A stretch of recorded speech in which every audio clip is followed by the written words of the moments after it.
But just to make sure that everybody sort of knows where we're coming from, we'd like to just briefly go over the games that we've been doing over the past few years. Just also to point out how it's been a bit difficult for us to find a place where our work fits, and which will hopefully explain what a more theoretical expose after that. So, yeah, one thing that needs to be said, I think, before that the thing is that we're not trying to not fit in on purpose. We don't consider ourselves to be rebels. What we make is perfectly logical to us. I mean, we're not reacting against games. That's not what we're interested in. What the point for us is that we find games not interesting enough. We don't find them beautiful enough. We don't find them immersive enough. So that's where we work. We do realize that that's a matter of taste, and to some extent, we are catering to people who basically don't like games. That's sort of where we're coming from. Yeah. So the first project we worked on was a game called 8. It featured this was on real. Yeah. It's about a little girl who gets trapped in the palace of Sleeping Beauty. So, actually, yeah. Okay. So this was our unfinished epic first game. It was instrumental in helping us figure out what we didn't like about games in general. Also, so we decided to just leave all this stuff out when we made our game. But because we left these things out, it led to no publisher wanting to fund it. And this was essential in those days. When we started, there was no indie scene. So the next game we made was The Endless Forest, which was a multiplayer game in which everybody plays a deer. It's still running, by the way. We were disappointed with not being able to make 8 because we love that and we're going to go back to it. But we got a commission from a museum to make a game. So Endless Forest was our anti-game. This is the only time we literally set out to make an anti-game. It was a game of pure playfulness. It is a game where a player makes up his own game, essentially. We've done a lot of work with the player community. We've set up a player community site online where they come and gather in addition to playing the game. At this point, we're constantly designing and evolving the project with those players. The Graveyard is a very short game in which you play an old lady who visits a cemetery. You walk down a straight path, go sit on a bench, and listen to a song. Right. The Graveyard was an experiment with, for us, it was, we wanted to know how little interaction you had to have in a game. So in this case, it's just a character in an environment. We wanted to put the player inside an unusual body and let them experience the world from her point of view. The Path is the biggest project we've worked on so far. It was, a horror game inspired by the fairy tale of Little Red Riding Hood. In this case, it was our first commercial game, you might say. We knew we had to sell it. So we asked ourselves the questions: can we meet gamers halfway this time? Can a game express life as well as it does death? And in this case, in The Path, it's expressing something very, very rare in games. It's about girlness, and specifically about a girl's pain. After the 3 years of production of The Path, we just wanted to make something small. Which is when Fatale came about. It's a game that's sort of a representation of the legend of Salome, specifically Oscar Wilde's version. In this case, it's a contrast between static scene and motion. It's a game about looking, and in this case, we've made the player into an interactive spectator. Yeah, and then there's just released Vanitas, our first iPhone app. And Vanitas is a game or a thing. We call it. We don't know what to call it yet, but we'll get to that later. A thing to play with, but it isn't a toy. It's like a rosary. It's a tool for rumination, because one of the things we believe is that games are tools. The vanity of, we thought about this as the vanity of having this expensive status symbol, these iPods and iPhones, that in our society are not even considered a luxury anymore, much like the games that people play. Now for reals. All right. Ready? Yeah. So, we've been here, you know, all day yesterday listening to all the other presentations, and it seems to me that there's some members of the audience who are a little bit confused, and we'd like to clarify something that is quite obvious.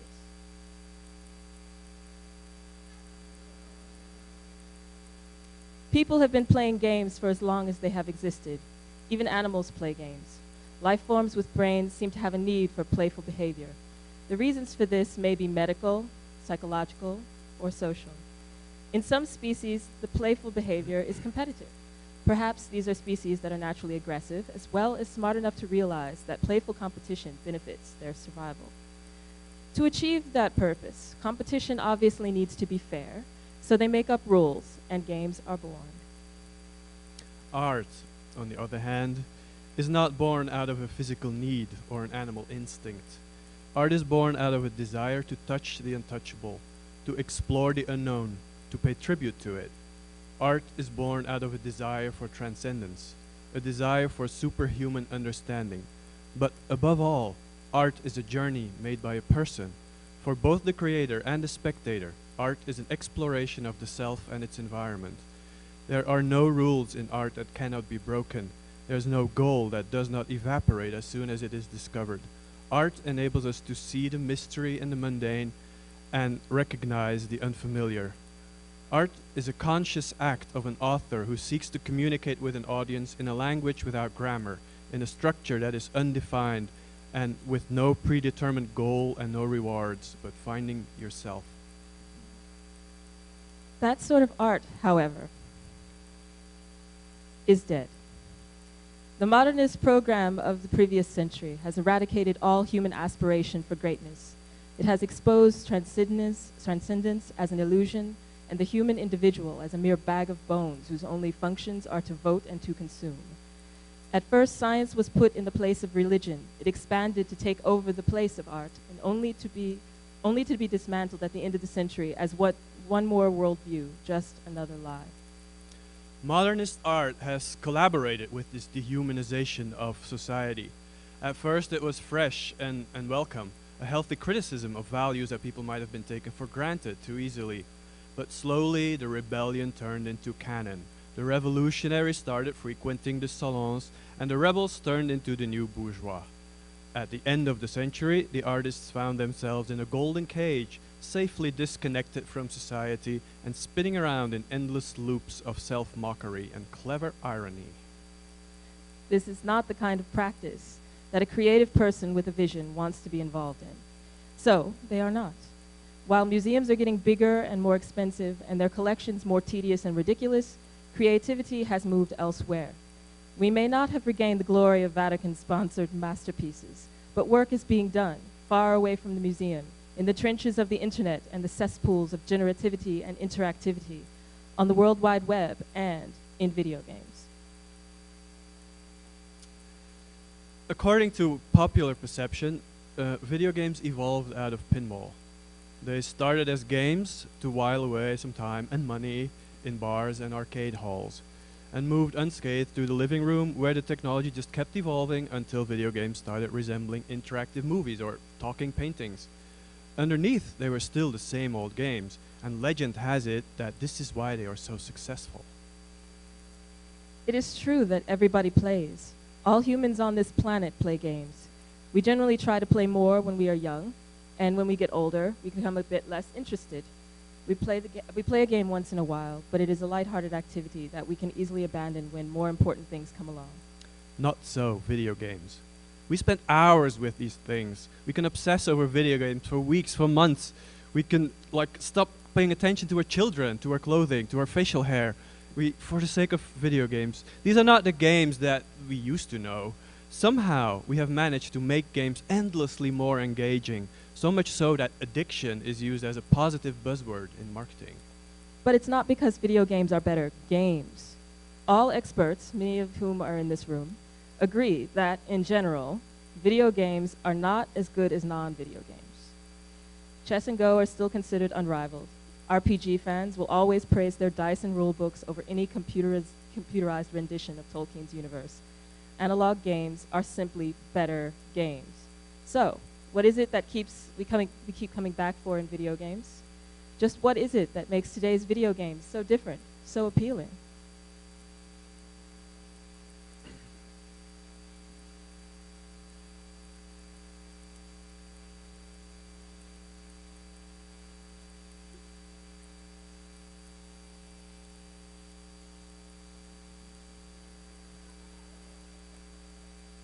Everybody reads books. Everybody watches films. Everybody listens to music. Everybody plays games. But only a small group of people plays games on computers. The reason for this is lack of variety. There's books for everyone. There's films for everyone. There's music for all tastes. There's many different kinds of playing. But video games only allow for a single kind. Video games technology has achieved a potential for sophistication and variety that is sufficient to appeal to a wide range of people, and they do. Countless are the reports of people attracted by the graphics of a game, or the promise of exploration of a landscape, or interacting with their favorite music. Yet every time their enthusiasm is killed by the video game's insistence on being a rigid, rule-based system that challenges you to develop useless skills with the only purpose of increasing a number in the upper right-hand corner of the screen. Despite a few noble attempts, overall video games are empty systems that only serve the purpose of wasting time. For a small subset of the population, this is more than enough. But the rest of us want a bit more, or simply something different.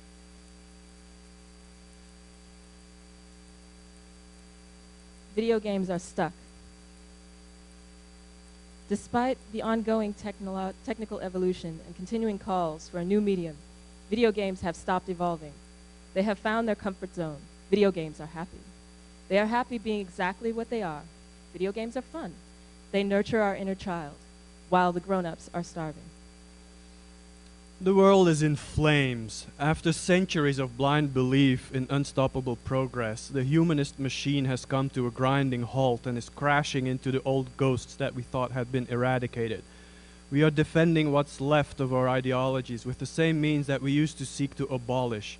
We have lost all directions and are grasping to the straws of ancient values and untenable compromise. The only question that remains is whether we are going to destroy ourselves or whether the planet is going to get to us first.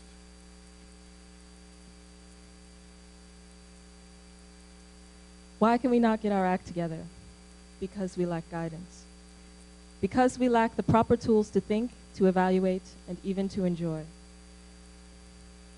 The old media, with their one-way communication and linear formats, have ceased to suffice. The complexity of the world has spiraled out of anything that they can handle. What can we do? We need a medium that is interactive, a medium that can generate realities, a medium that is not linear. Is there such a thing? Yeah, there is such a thing. But it has been captured by the video games industry, and it is held hostage. The computer offers us an enormously versatile technology that can help us cope with our problematic lives in clever and beautiful ways. But the hugely successful games industry has planted its enormous behind on top of this technology. We have pleaded with the video games industry. We have negotiated compromises, a truce perhaps, a loan maybe. For a while, the video games industry even pretended that it would change, that it would allow the creation of new things with its technology. At some moments, it claimed that it would help. It promised it would become bigger and friendlier, that it would let women play too, and elderly people. And it kept its promise. It allowed us to create pacifiers and candy. The pacifiers can only keep us quiet for a little while, and the candy has not much nutritional value. We're still hungry. In fact, we're starving. We don't believe video games anymore. When they say they're going to grow, when they say that one day we will be playing instead of reading or watching or listening, We don't believe them anymore. Video games are too happy. Happy to be games. Happy to be candies and pacifiers. It's not video games' fault that people are starving. Video games can only be games. Video games cannot grow. Video games are quite big enough. Fine. Be that way. Make your stinking games. You're not going to stop us. As of now, we're taking matters into our own hands. We will take your technology and use it for our own purpose. We will take your games and rip out their guts of stupid rules and challenges and blow air into what remains to make pretty bubbles and balloons that take us into the sky. We will take your ship and set course to heaven. You cannot stop us. No longer will you program computers to tell us what to do. No longer will you make us die just because we missed a jump. No longer will you make our lives so miserable that in the end of the pain feels like some weird kind of joy. No longer will you frustrate us with your game overs, with your high scores, with gold coins, with your vicious magic circles, with your never-ending series of carrots on your never-ending series of sticks. Our time has come. A time in which we can tell any story we want to tell. Even ones without conflicts A or time in 3x which we can structures, explore virtual worlds. without being required to kill 50 warthogs. A time in which we can play with autonomous characters. Without having to trick their dialogue trees. A time in which we can climb the Colossus. Without being forced to strike it with our little sword. A time in which we can play without rules, or goals, or winning, or losing. And a time in which we can make love, not games. Okay. Thank you.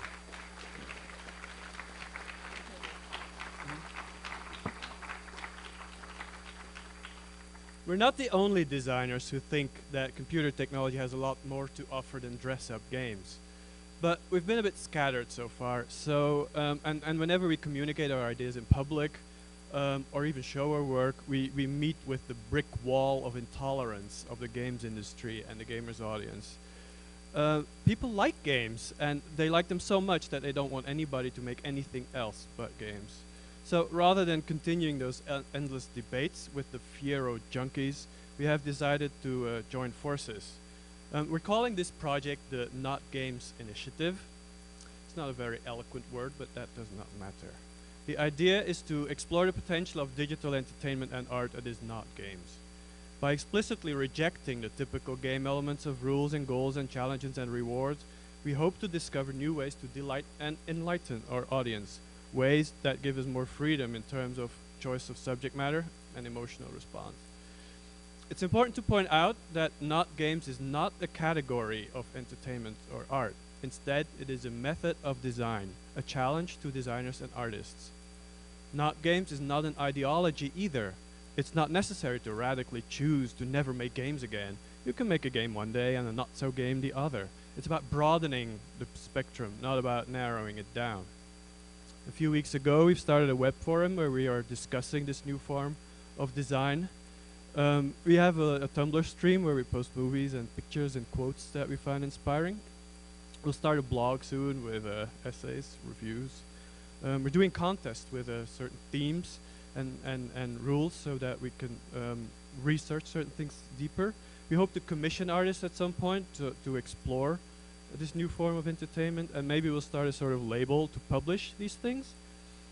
Though this is not happening within a profit context, we really think that we should be keeping this not for profit because we don't want to be distracted by commercial concerns at this stage, at least.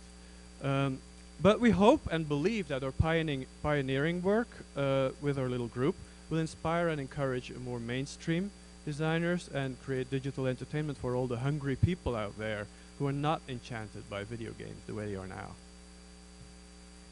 Thank you. Thank you. I don't know if there's any questions.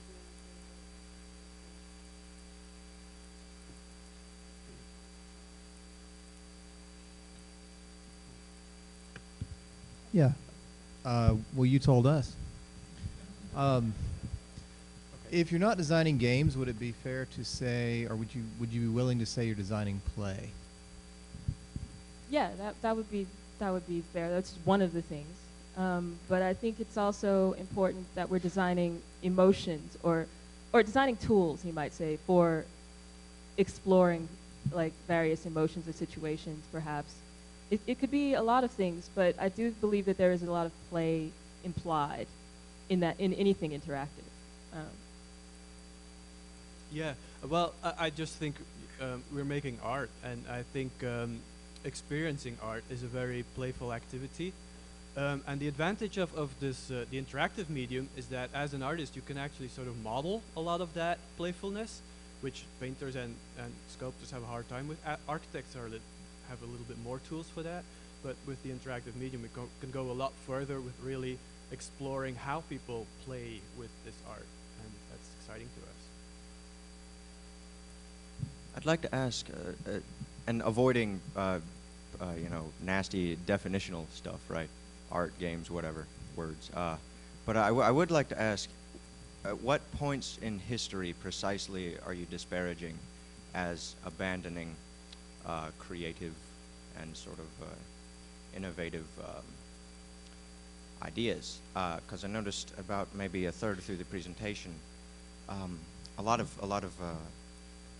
sort of dialectical, almost historical judgments. And I'd like to wonder, you know, what might I look at as a good example of maybe when there still was art before it died, or when there still were games before they became not art or something, and what it might look like in the future. Games are not art, have never been art, and will never be art. Never then. Never. And so is art or games here, which of these, or if both, is the bad one? Bad. Bad. Well, no, I mean, we just don't think it's necessary for games to be considered art. I mean, games are games. They can be games. That's cool. I mean, that's a lot already, you know. They're fun. Yeah. Like, well, to play. I mean, what's wrong with games? Well, yeah, but the art stuff. I mean, yeah, we sort of have our own little private vendetta against modernist art. That's I mean, cool. you know, and contemporary art also, which doesn't get covered in this conference very much, which is kind of unfortunate. You know, what's going on in the art world today, which is very, very like different. Like the last 40 years? Yeah, or even, which is a lot different than 100 years ago, or 50 years ago, or even 20 years ago, you know. Right. And there are a lot of artists working with technology, and that just doesn't even come up in this conference, which was a little odd. I mean, I guess we could have brought it up, but we didn't feel like that was what we wanted to do. The important thing, I think, in this context with our like sort of problem with art is that both of us, completely independently of each other, started using computers, and specifically network-based computers, to get away from art, because we just couldn't believe in the whole system anymore. We couldn't believe in what was produced in that system anymore, and we found an alternative in this medium. And I think a lot of artists who work with technology use technology as an alternative to sort of the traditions of, you know, the museum gallery system. You know, you get a lot more like new media festivals where things are interactive and playful, and people are, you know, interacting with things. They're not games. But those are such, sellouts too. This is Michael's They should be particular making point of view. software and not stupid. Right. Well, this is a whole other issue, but I mean, to us, it's important that that the artwork is distributable, and that it's not just a objet, you know, one piece, but it's like reproducible, etc. I guess it's just the clarity of, I noticed there's at least two, maybe more polemics going on. Probably more. Very, very many more. Think of it as Zen koans, you know, we say these things and it either triggers something or it doesn't, you know. Thanks. You actually sort of just started answering my questions. I mean, I was curious about technology when I was playing Vanitas last night, or not playing. I wasn't playing it. When I was interacting with Vanitas. Or playing. I don't want to have been playing it. Okay, all right, it's cool. It's cool. Not that I didn't want to play. Take a hammer and smash your iPod. Yeah, that's how you. The ultimate way to play. What I'm curious about is, and you alluded to this when you're talking about the iPhone as this sort of status symbolist commercial thing. I wonder if you could talk a bit more about how technology is complicit with all the problems that you're sort of reacting against, and yet is also your tool. I think that's a really interesting aspect of your work. No, that's true. You know, the thing is that we started using the internet in like the middle 90s, and the world was beautiful then, because the internet offered this really utopian alternative to everything that was bad in the world, and we believed it. and we really, you know, well, I don't know if we really believed it, but we wanted to. We wanted to believe that, you know, the internet could become this like cross-border system that where nation states didn't matter anymore, where people could just be people with each other and communicate on that A very world of human ideas. level. It was You the know, world of ideas. I hope I get like a little aureola and wings here, because we felt really, really good about that, and I think we sort of still have that idealistic idea that there's something about technology, while yes, it is being used to guide missiles and stuff like that, but there's also still a part of it that is open for this kind of community that we can create among people without being separated by our governments or our cultures or all these things, and where we can actually share these things instead. And in terms of artistic practice, it kind of helps because it takes it out of that situation where you know you have your show in Venice and no one gets to see your artwork, and you know it's like that was one of the beautiful things about the internet. Everyone making artwork with the internet was that this was something that wasn't the location. The internet became the location, and that was sort of what we loved about it. And we know a lot of other artists loved about using technology was this transmissibility, the code, this being able to give away the source code, hack the source code, create something new, you know, pass it around, you know, this sort of, you know, freedom that was implicit with all of this, and it still is to a large extent, although things have changed a lot, and it's like a really complicated subject, what's going on in the art world today, and you know, sort of beyond the scope of this conference, but there's just so much interactive work going on right now that is really and truly interesting. I mean, like Casey Reyes and his whole processing project, open source project, where it makes it easier for people to program interactive art, basically. You know, other artists who are creating installations, yeah, true installations, but they're made in such a way that it's that it really makes you think about where your humanity meets technology, and that's something that we think that games technology and this sort of software art, whatever you want to call it, can really do, and that we know that it's kind of a strange thing to like be sort of collaborating with something that you think is inherently evil, but at the same time, it's like you kind of have to think about it like, well, how can you subvert it? I mean, it's kind of always thinking about that, and how can this be helpful, like being from within it. I mean, that's kind of how also we always thought about the games industry, which we also hate. But we thought like, well, you know, it's interesting to be within it and try to make something from within it that is different, and that's productive. I mean, at least according to us. Yeah, also we don't consider ourselves to be morally superior or anything. We're at least equally evil. So, yep. So, I mean, there's a couple things like that I've really enjoyed about what you said. There's also a few things like that I think that are like I might disagree with. Like I think that games don't actually need to have like those rewards, challenges, and goals which you define a game by. You're a very rare. Hey, talk person. to Eric about that. But we have nothing to do with that. But it's really interesting though that I see this stance, and then I was actually also thinking about, yeah, you guys also think that there's this art culture, which art exists, and there's an art world, and I think that's completely divorced from what art actually is. And coming from there, I would actually have to say that you had the statement that video games have found their comfort zone. And I would argue, and so did film in its early stages, like early stage studio film, it found this comfort zone. But what really happened was that that was not a terminus point for film, that it definitely excelled past that by maybe changing its definition a little bit. And I don't see really... no, but that's what we're counting on. Yeah. I mean, you know, it's like, yeah, it found a comfort zone, but without people to like say, hey, you found your comfort zone, stop that, you know? or like, it could also be this, you know, it won't grow, it won't change. I mean, and that's not gonna happen within the big fat ass, you know, video games industry alone, you know what I mean? It's like a lot of indie developers really trying to push that and change what these definitions are, or at least to like broaden it out. I mean, it was interesting that someone said yesterday that there was a time when there were no genres in video games, and people were making these things, and suddenly it became this genreification thing, you know? It's like, so how are we gonna break out of that? You can't let the money machine break out of that. They won't do it unless, I mean, they have to. So, I mean, I guess I have a real question to follow up on this then.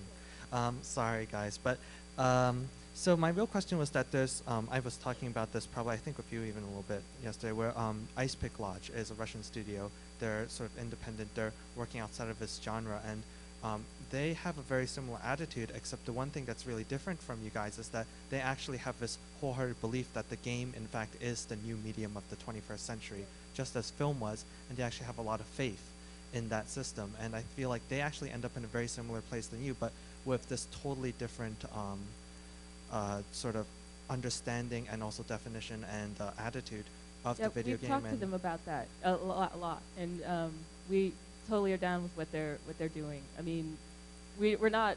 This is not like the new fascism or something, you know, not games. You know, this is about exploring and thinking. Anyone who is exploring and thinking, you know, is doing it. You know, and I think that what they make is fascinating. It's hard to play, but you know, that's part of their point also. You know, it's like they're using that difficulty, and that's cool. Thank you. So, as someone that's dabbled a lot in not games type applications of interactive software, part of what I struggle with when I'm hearing when you borrow semantics from the game industry of play and players and playing, it brings with the connotations of triviality and fun. But those aren't invented by the games industry. I mean, player is playing. You've done that for ever. For the Before games they industry. were industries. Well, games. when you're bearing those words onto your things, if they're not video games, you're inviting the video games audience, and it becomes like a branding issue of creating health food and trying to give it to people who want potato chips at the time, by how it's set up. I mean, is it? Yeah. But also, in connection to that, there was that having again tried to make things without goals, without rewards, without failure conditions. I often find myself struggling, feeling like I would wind up making toys and playgrounds instead. And I'm wondering how you're finding meaning that you can't embed into failure conditions or the objectives that you're using to sort of articulately guide someone through the experience. I didn't quite get that. What Okay, so a lot of the meaning in these things, at least that can be articulately conveyed as opposed to just sort of like hoping that they happen upon it. The way we direct people is through failure conditions and through objectives. And what I'm asking is the ways you direct a player minus those, if we can keep the term player. I think it's actually can be much more playful than that. And I think one of the opportunities that the computer offers us is to make environments that direct sometimes, but sometimes not. And you can have a much more active combination of playing. I mean, we really that's one of the reasons why we're interested in the medium as artists, because I mean, you know, not to come back to the old Duchamp again, but he considered art to be something that happens between the work of art and the player, a kind of electricity, he calls it, which is kind of funny with electric technology. So that's where we are. That's what we're trying to design, that kind of flow of electricity. And it has nothing to do with us, really. We're just making tools. You know, we do, you know, we create an environment that we think people can get meaning out of. But what that meaning ultimately is, we really hope that that's something that the people who play contribute to it. Does that answer this a little bit, or? Yeah, other people have questions too. Thank you. Talk there. Yeah, sorry, I just wanted like a point of clarification, because I didn't know if I had heard you correctly. When you were talking about the Not Games movement, and sort of the ways in which you're building it, one of the things you mentioned was that you'll be holding competitions with rules. Yeah, I was cool, wondering if you could talk a little bit about that sort of apparent contradiction. Hey, we're not against games. I think. So do you think games, but like to that point? No, we're not against games. I mean, that must be clear. We are not against games. I mean, we love playing games. We, you know, all of you game makers, we love all your games, whatever. That's not the point. The point is that this technology offers so much more potential for doing things that are really, really important. And that's what we should be doing. So, but with the idea of like a competition.